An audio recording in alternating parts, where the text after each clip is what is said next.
You're listening to an Airwave Media Podcast.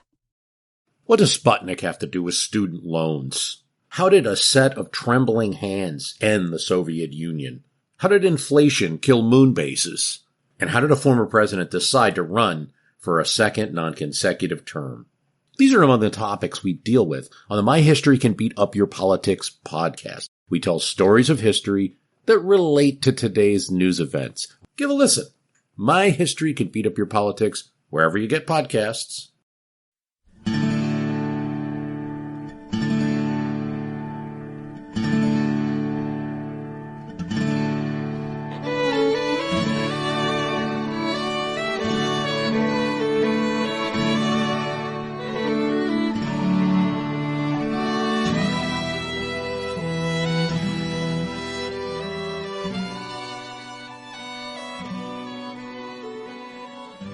Hey everyone, thanks for tuning in to the 215th episode of our Civil War podcast.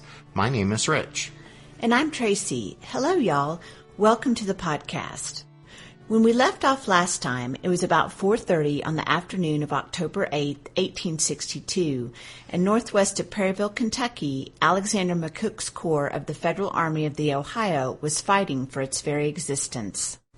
By 4:30, McCook's entire line was breaking apart under the relentless Confederate pressure. The rebel commanders urged their men on to greater efforts, hoping to turn the Union retreat into a rout. With the Confederate objective, the Dixville Crossroads, only a mile away, the battle teetered on a knife's edge.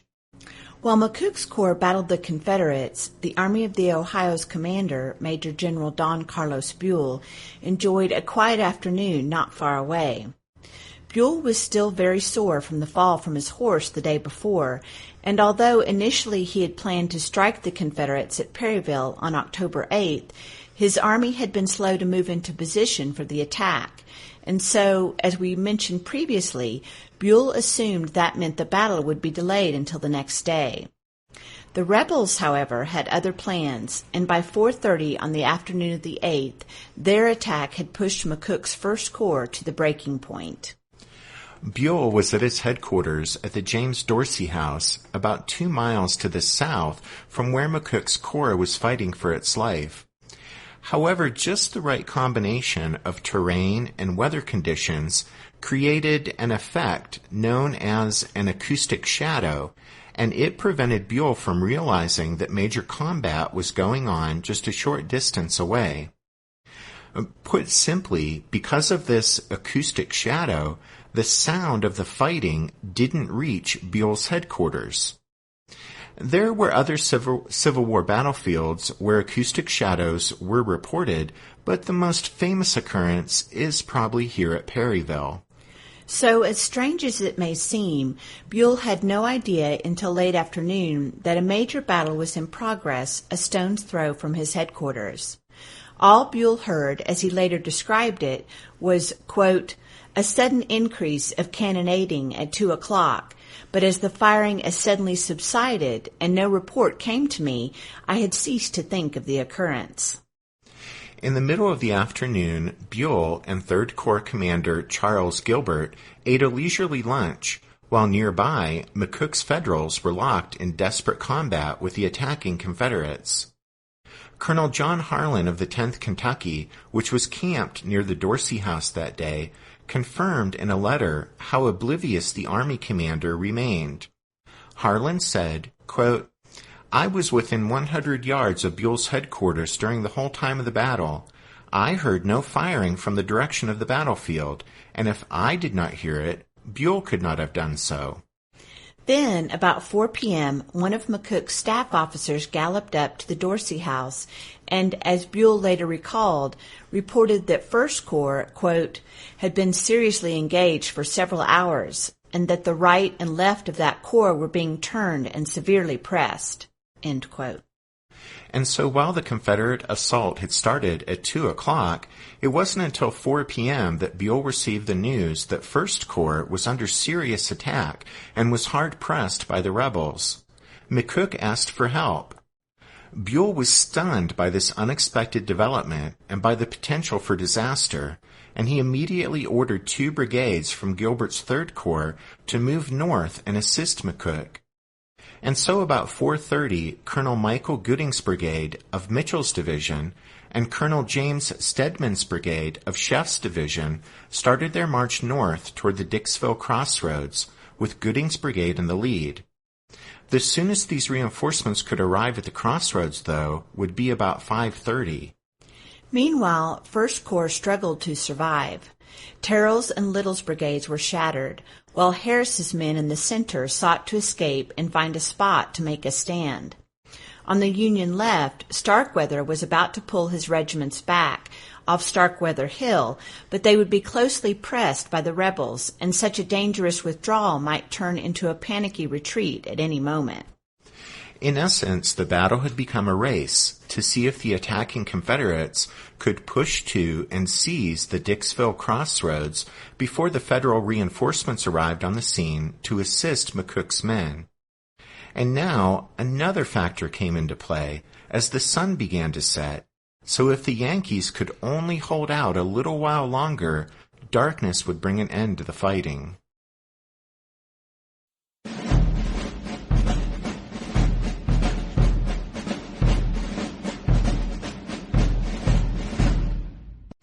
Over on McCook's left, Colonel John Starkweather surveyed the ground behind his position on Starkweather Hill to see if there was a spot where his men could retreat. A few hundred yards west of the hill stood a ridge topped by a belt of woods and a stone wall that ran at right angles to the Benton Road. Half a mile beyond the stone wall was the Dixville Crossroads, and there wasn't another spot to make a stand between the wall and the crossroads. That meant that once he gave up Starkweather Hill, the colonel's men would have to hold the ridge and stone wall. Having decided where to retreat, Starkweather then turned to the problem of moving his cannon back. So many battery horses had been shot down that it was up to the Union infantry to get the guns down the steep rear slope of Starkweather Hill and into position on the next ridge. While their comrades held off the Confederates, other Yankee foot soldiers pulled the cannon back by hand as fast as they could.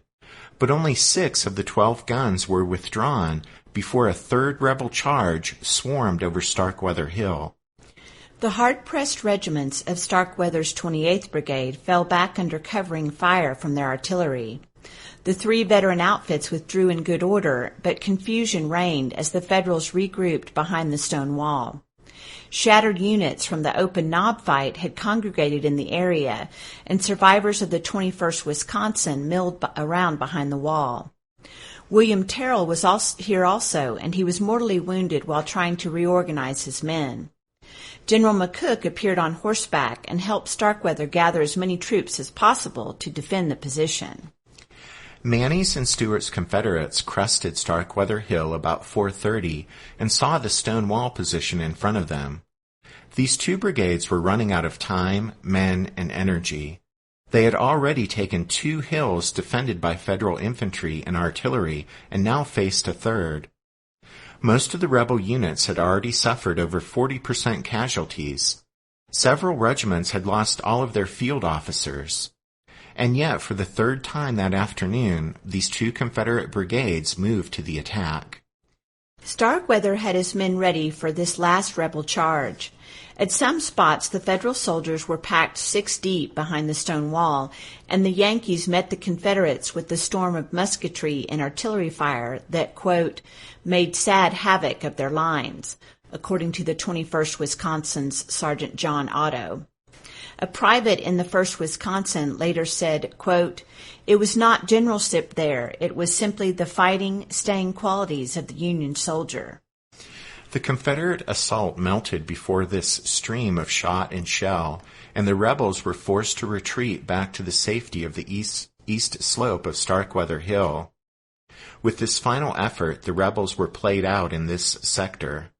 In the face of the stubborn Federal resistance, the Confederates on this flank couldn't make the final breakthrough needed to reach the Dixville Crossroads. As the rebels fell back, Starkweather's veterans charged forward to drive them from the field. The 1st Wisconsin's color bearer, Sergeant John Durham, was in the forefront of the advance, and for his valor he would later be awarded the Medal of Honor.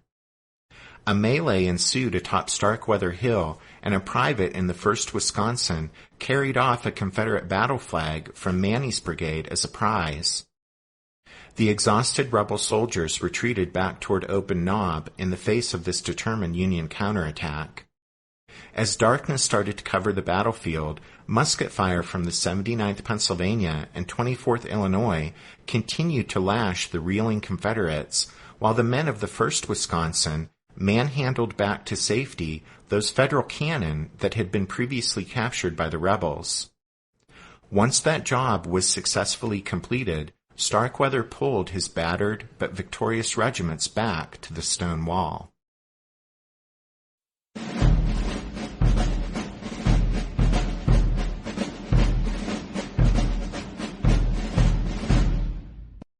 While Starkweather's brigade secured McCook's left flank, on the right, Colonel George Webster's all-rookie 34th Brigade made its stand. Some of these men had taken part in halting Donelson's Confederates earlier in the day, but now at this point in the battle most were seeing action for the first time. Webster formed a defensive line at right angles to the Mackville Road, along a ridge 200 yards east of the Dixville Crossroads. John Russell's White House stood just to the south of the Mackville Road.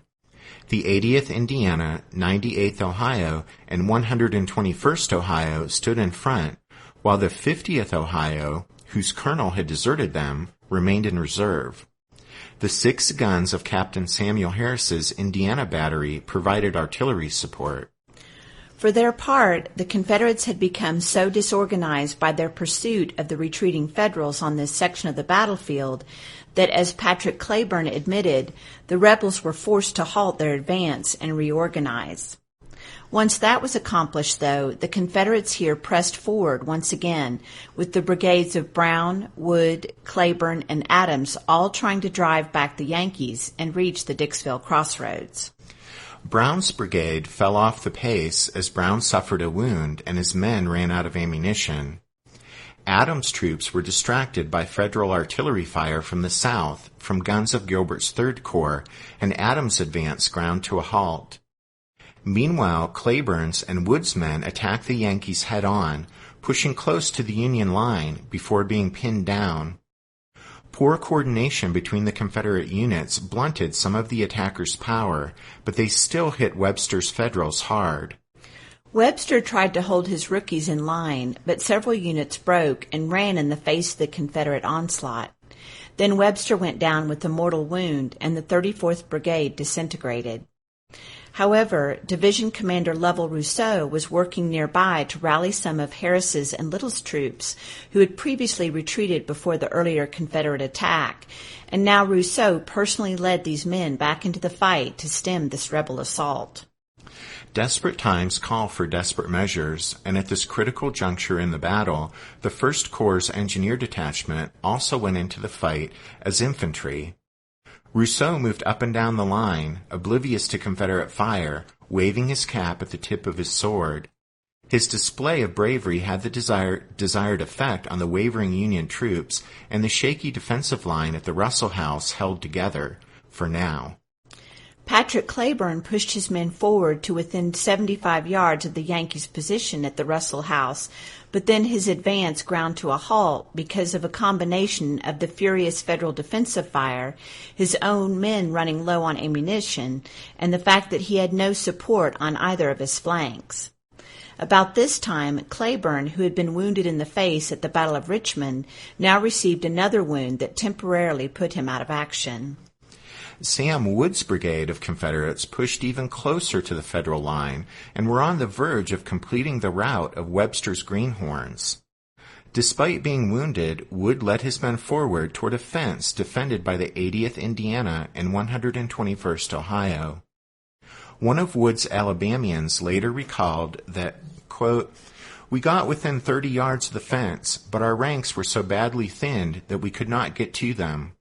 We stayed there for 30 minutes or more, and there being no more troops to our right, the Yankees came around our right and were getting behind us. Then we were ordered to fall back, So we got back to a depression, were halted and lay down, and while lying there firing, our color bearer, Neil Godwin, said, "Dinged if they aren't charging us." And they were. But this federal counterattack didn't come from First Corps troops. It came from Gooding's Federals from Gilbert's Third Corps, who had finally arrived on the scene. As y'all recall, once Buell had learned that serious fighting was going on, he had immediately ordered 2 of Gilbert's brigades to march north to assist McCook's men, and now the first of those reinforcements, Gooding's brigade, was arriving on the scene.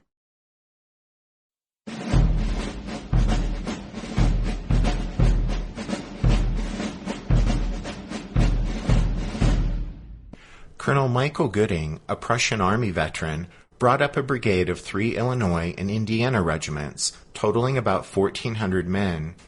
His troops had covered the 2 miles to the Dixville crossroads quickly and arrived there about 5:15, shortly after Webster was hit.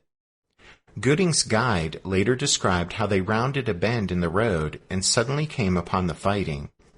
Quote, "There before me, within a few hundred yards, the Battle of Perryville burst into view, and the roar of artillery and the continuous rattle of the musketry first broke upon my ear. It was the finest spectacle I ever saw. It was wholly unexpected, and it fixed me with astonishment. It was like tearing away a curtain from the front of a great picture, or the sudden bursting of a thundercloud when the sky in front seems serene and clear. Here there was not the warning of an instant. At one bound my horse carried me from stillness into the uproar of battle." Gooding's troops appeared on the scene in the nick of time. As Gooding himself later said, quote, "On reaching the field, I found the forces badly cut up and retreating, they having fallen back 1 mile and were being hotly pressed by the enemy." First Corps Commander Alexander McCook met Gooding and explained the situation. Stark weather had secured the Corps' left flank, but Rousseau's shaky line at the Russell House needed help to prevent its collapse. Without an immediate Federal counterattack in this sector to blunt the Confederate assault, all might be lost. Gooding moved quickly to move his 3 regiments from column into line of battle. He placed the rookie 75th Illinois in the center, with the veteran 59th Illinois to the left and the veteran 22nd Illinois on the right. Once he completed his deployment, Gooding started his men forward. The sudden appearance of fresh Union troops counterattacking stunned the Federals. Some of Wood's men broke, forcing the entire rebel line to fall back toward Loomis Heights. Confederate commanders Polk and Hardee now committed their last available brigade, St. John Little's Arkansans, who had defended Peters Hill that morning. Little deployed his Arkansans and moved forward about 5:45. By that time the shadows were lengthening and darkness was about to descend upon the battlefield. Little's men got into a firefight with Gooding's Federals, forcing the Yankees back from their forward position. Gooding's men withdrew back to a slight elevation just east and northeast of the Dixville crossroads. Behind them were the rallied elements of McCook's battered corps. By 6:30, the fighting had wound down into a bloody stalemate as Gooding's Federals and Little's Confederates traded fire under the light of a rising, near-full moon. Still seeking a breakthrough, at this moment Leonidas Polk rode forward to conduct a personal reconnaissance of the lines. In the shadowy light of the moon, it was fortunate for Polk that his dark overcoat was indistinguishable from the Union blue, because as Polk rode out to investigate a supposed case of friendly fire, he asked, "What troops are these?" The reply came back, 22nd Indiana, Lieutenant Colonel Squire Keith commanding. Polk, to his credit, kept his wits about him and managed by bluster and bluff to get the nearby Federal soldiers to hold their fire as he rode down the enemy line. He then spurred his horse back toward Little's Arkansans while shouting, "General, every mother's son of them are Yankees. Open fire." 3 devastating rebel volleys flamed in the darkness as Little's men opened up on the surprised Hoosiers. In about a minute and a half, Lieutenant Colonel Keith was killed, and 65% of the 22nd Indiana lay dead or wounded. giving the unfortunate unit the tragic distinction of suffering the highest percentage loss of any regiment at Perryville. Little sensed an opportunity and renewed his advance. Gooding tried to rally his men, but he fell wounded and was captured. The rest of his troops withdrew beyond the Dixville crossroads, leaving the vital intersection at the mercy of the Confederates. With the objective of the Confederate assault within reach, Little wanted to push forward and capture the crossroads.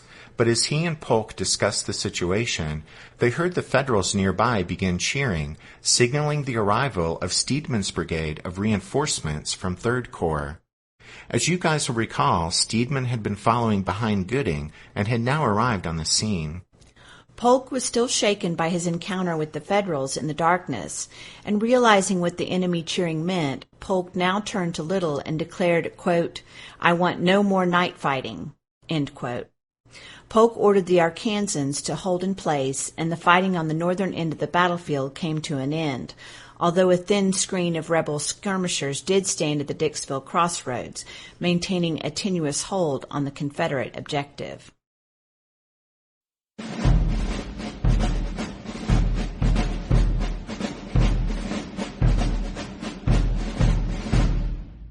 Did archaeologists discover Noah's Ark? Is the rapture coming as soon as the Euphrates River dries up? Does the Bible condemn abortion? Don't you wish you had a trustworthy academic resource to help make sense of all of this?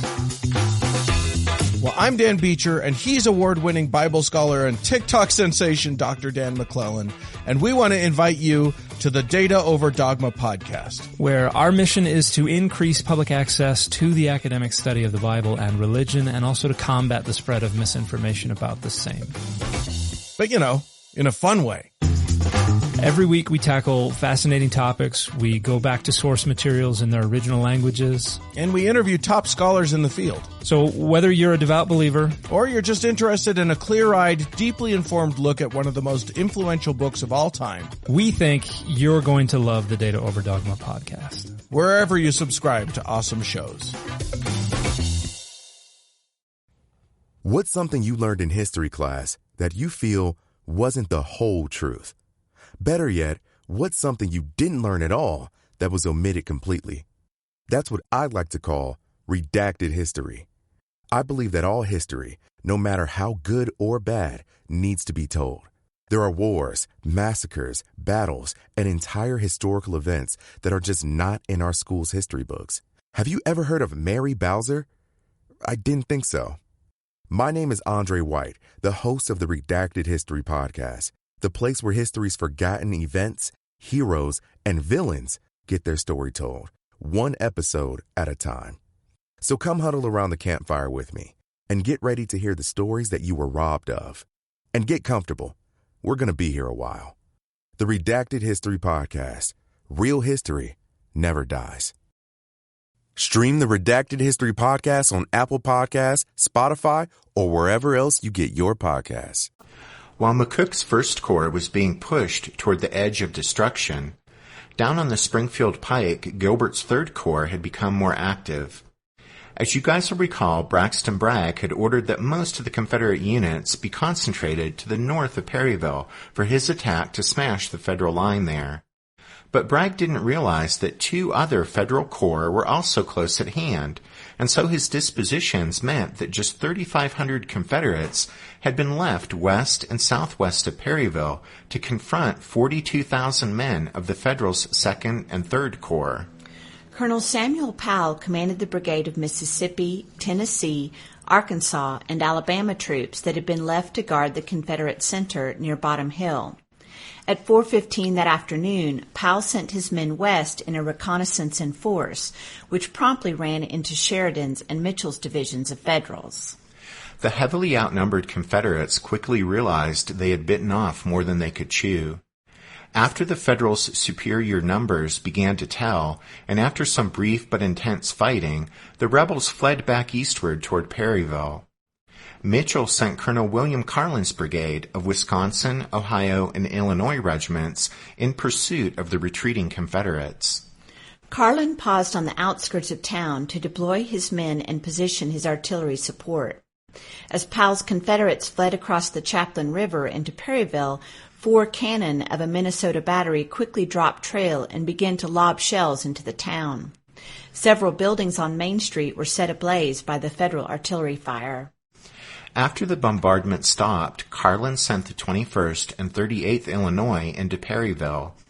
They secured the western part of the town, but weren't strong enough to cross the river and tangle directly with Powell's rebels, who had now been reinforced by Preston Smith's Tennesseans, who represented the very last of Bragg's reserves.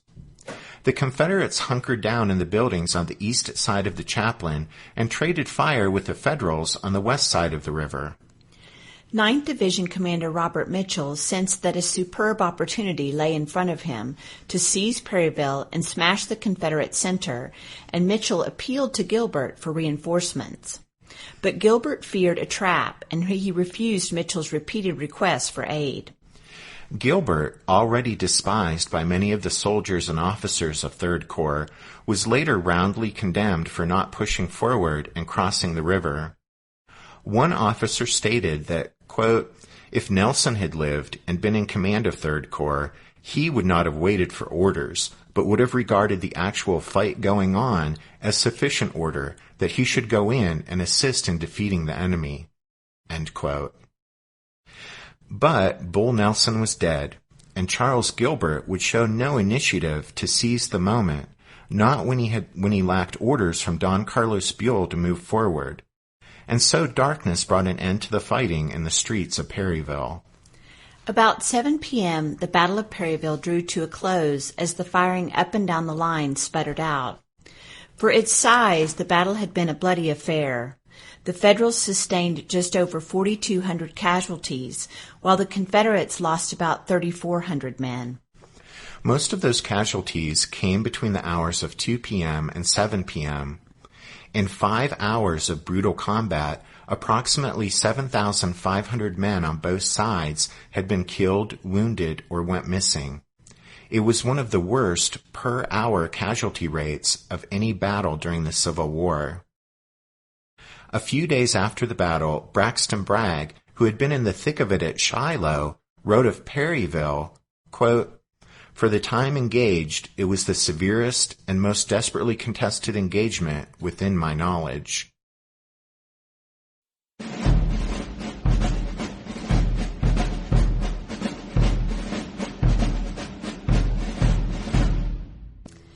That night, both Army commanders considered their options. Don Carlos Buell met with Gilbert, McCook, and George Thomas to discuss the situation. McCook reported that his corps had been badly knocked about during the day's fighting. In fact, its losses in troops and leadership had reduced First Corps' effective combat strength to barely more than one large division. But while Gilbert's 3rd Corps had seen some fighting, it still remained relatively fresh, and Crittenden's 2nd Corps had hardly fired a shot on October 8th. After weighing these reports, Buell issued orders for 2nd and 3rd Corps to attack the Confederates at dawn. Over on the Confederate side, Braxton Bragg had kept tabs on the day's fighting from his headquarters at the Samuel Crawford House on the north side of Perryville. Although his men had mauled an entire Federal Corps and had reached the Dixville Crossroads, their overall tactical situation was not so good. Casualties had reduced Confederate troop strength at Perryville to about 13,000 men, while the officer ranks had been especially hard hit and would blunt the rebel forces' combat effectiveness in any further fighting. In addition, it had now become obvious to Bragg that rather than just facing a portion of Buell's command that day, actually the entire Federal Army of the Ohio had been within a few miles of Perryville on October 8th. Bragg didn't know why most of the overwhelming Union force hadn't been engaged in the day's fighting, but he realized that if the Confederates stayed and renewed the contest in the morning, there was every expectation that their heavily outnumbered force would be crushed by all 3 enemy corps. Bragg later wrote, quote, "Assured that the enemy had concentrated his 3 corps against us, and finding that our loss had already been quite heavy in the unequal contest, I gave orders to fall back at daylight on Harrodsburg and sent instructions to Major General Kirby Smith to move his command to form a junction with me at that place. And so, while the Battle of Perryville may have been a tactical success for the Confederates, Bragg gained no strategic advantage from the fighting on October 8th. In fact, strategically, it was a Union victory, since Buell's plans to advance into central Kentucky and confront the Confederates hadn't been altered in any way, while Bragg's and Kirby Smith's situation in the Bluegrass State was rapidly unraveling. As the high commands deliberated, an informal truce settled over the battlefield. The Federals slept on their arms in the dark as best they could, but the Confederates lit campfires all along their lines. On the north end of the field, both sides sent out parties to look after the wounded. An Alabamian later said, quote, "We were up with the wounded boys nearly all night. We went in squads of 2, 3, or 4 without lights that night to where our dead comrades lay on the field and felt in their pockets to get their effects to send to their homes." Between 2 and 3 a.m. on the morning of October 9th, the Confederates stole away from Perryville. Dawn found Bragg's army marching northeast to Harrodsburg, while Wheeler's rebel horsemen stayed behind to act as a rear guard. The Federal advance at first light pushed forward into thin air and caught only a few enemy stragglers. Buell declined to launch an immediate pursuit of Bragg, and instead the Army of the Ohio spent October 9th at Perryville, preparing to set off after the Confederates the next day. 30 miles north of Perryville, outside Lawrenceburg, Kirby Smith's command hurried south to join Bragg at Harrodsburg. On the evening of October 8th, Smith received word that Joshua Sill's reinforced division of Federals, which, y'all might recall, at the beginning of the campaign had marched from Louisville to threaten the state capital of Frankfort, was now near Lawrenceburg, so Kirby Smith drew up his troops south of town to await developments. On the morning of October 9th, Sill's leading units clashed with elements of Kirby Smith's force south of Lawrenceburg at a place called Dry Ridge. After a sharp but inconclusive engagement that lasted all morning, the Confederates withdrew along the road south toward Harrodsburg, which was 20 miles away. Meanwhile, Bragg's Confederates arrived in Harrodsburg on October 9th and spent the day reorganizing and resupplying. Kirby Smith's men arrived the next day, and finally, for the first time in the Kentucky campaign, the two rebel armies had joined forces. Bragg deployed the troops along the ridges south and west of town to confront the rebels on something approaching even terms. On the morning of October 10th, the Army of the Ohio set off from Perryville in pursuit of the Confederates. Buell hadn't lost sight of his overall plan, and so he personally led 1st Corps and 3rd Corps northeast toward Harrodsburg to link up with Sill and fight another battle with the Confederates, while George Thomas took 2nd Corps east toward Danville in hopes of cutting Bragg off from his supply depot at Camp Breckinridge and threatening the rebels' line of communications down to Tennessee. Wheeler's rebel cavalry skirmished with Federal 2nd Corps troops on the Danville Pike, and Wheeler sent word to Bragg regarding the Yankee movements. With the enemy advancing on both his front and rear, Bragg nevertheless at first was inclined to still give battle at Harrodsburg, but he soon thought better of the idea, and on October 11th he withdrew his entire command 15 miles southeast to his supply depot at Camp Breckinridge. There, Bragg decided he would make a stand and try to salvage something of the campaign. Buell's force followed carefully and with no sense of urgency.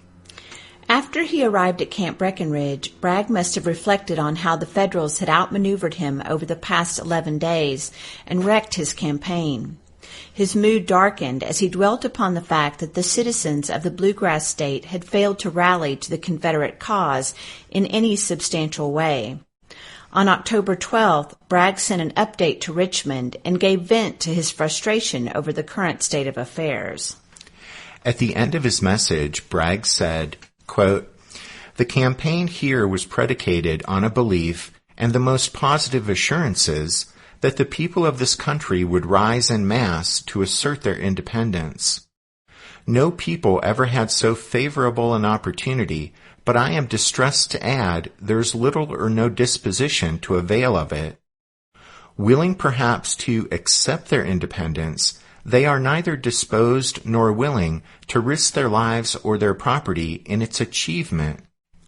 With ample means to arm 20,000 men, and with that force to fully redeem the state, we have not yet issued half the arms left us by casualties incident to the campaign." End quote. As we mentioned before, Bragg's outlook regarding all things Kentucky had obviously soured, and by this point he was simply looking for a way out of the campaign and was preparing Richmond for the worst. Besides the failure of the citizens of the Bluegrass State to rise en masse, and besides being outmaneuvered by the Federals, the Confederate supply situation continued to concern Bragg, as it had throughout the Kentucky campaign. Once he arrived at Camp Breckinridge, Bragg discovered that the place only had a little more than 4 days' worth of rations for the entire rebel force of 45,000 men. Also, at this point, the dry weather began to turn, and the autumn rains started. That meant that before long, the worsening weather would make transporting supplies up from Tennessee problematical. All of these factors forced Bragg to make an immediate decision about whether to stay in Kentucky or withdraw southward. On October 13th, Bragg decided he would head back to Tennessee. That day, the Confederates pulled out of Camp Breckinridge and marched for Cumberland Gap and then Knoxville. Anything they couldn't carry was destroyed. Buell launched a methodical pursuit of the withdrawing rebels, and Federal cavalry clashed repeatedly with Wheeler's horsemen, who screened Bragg's retreat.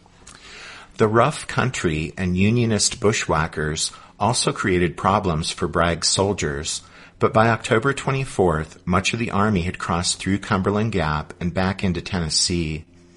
The remainder followed within a few days, and by the last day of October, the Confederates had completely abandoned the Bluegrass State. Buell's Federals followed to just south of London, Kentucky, and then broke off the pursuit on October 19th and marched west toward the line of the Louisville and Nashville Railroad. The decision to leave the Bluegrass State was heartbreaking for Confederate Kentuckians. John Hunt Morgan remained with his cavalry at Lexington, and on October 17th he fought a small battle a mile outside of the city in a futile effort to prevent the Federal reoccupation of his hometown.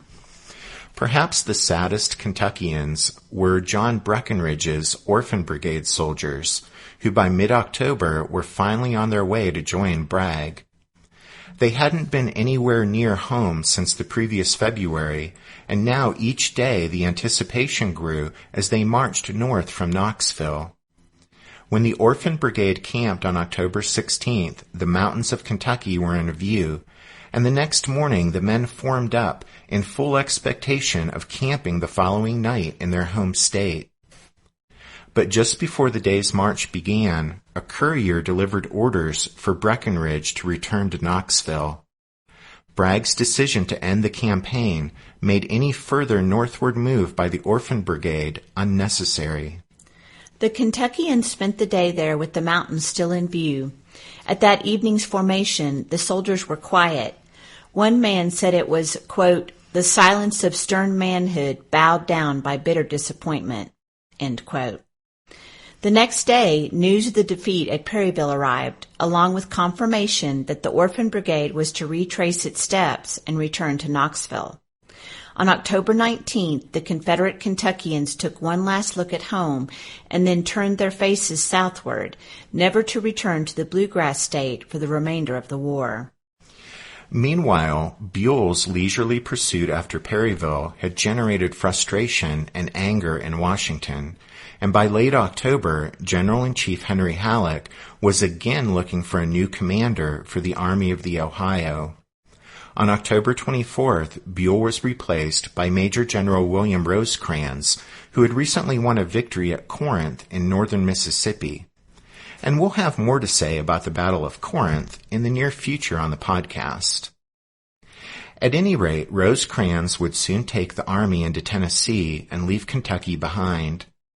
After October 1862, the dream of a Confederate Kentucky was dead forever. Aside from cavalry raids, the Confederates never again invaded the bluegrass state. But for 10 weeks in the summer of 1862, when combined with Robert E. Lee's invasion of Maryland, a Confederate Kentucky had seemed to lie tantalizingly within reach. But the failure of Bragg and Kirby Smith to cooperate in any meaningful way, combined with Buell's movement from Louisville, ultimately doomed the Confederates' Kentucky campaign. The Battle of Perryville, the largest and bloodiest Civil War battle to take place in the bluegrass state, ensured that Kentucky would remain in the Union for the rest of the war. After the fall of 1862, the focus of the war in the Western Theater would shift decisively to Tennessee, and both armies would receive new names. The Army of the Ohio would become the Army of the Cumberland, while Bragg's Army of the Mississippi would turn into the Army of Tennessee. Although the Confederates would have several more opportunities for success in the West, their prospects would never again be so bright as during the 1862 Kentucky campaign. Seen in that light, the Battle of Perryville can be considered the high water mark of the Confederacy in the Western Theater.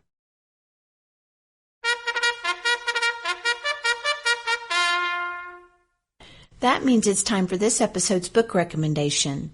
And our recommendation this time is Perryville Under Fire, The Aftermath of Kentucky's Largest Civil War Battle by Stuart W. Sanders. Yes, this is the second week in a row that we've recommended one of Sanders' books. No, we aren't working for him on commission. It's just that he's written a couple of good books about the Battle of Perryville. And, well, there you go.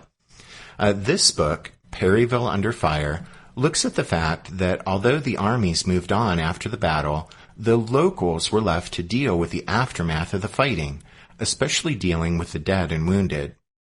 And the effects lasted all winter and into the following spring. Perryville's last hospital didn't close until March 1863. So that's Perryville Under Fire, The Aftermath of Kentucky's Largest Civil War Battle by Stuart W. Sanders. Don't forget you can find a list of all of our book recommendations at the podcast website, which is www.civilwarpodcast.org. We wanted to let you guys know that I'm going to be having another procedure done on my eye this coming week, so we may or may not have a new episode for you next weekend. We'll have to play it by ear. If we leave you hanging and you find yourself absolutely positively needing to listen to a new show next weekend, you can always join the Strawfoot Brigade. And once you do, you'll have access to 60, count 'em, 60 members episodes.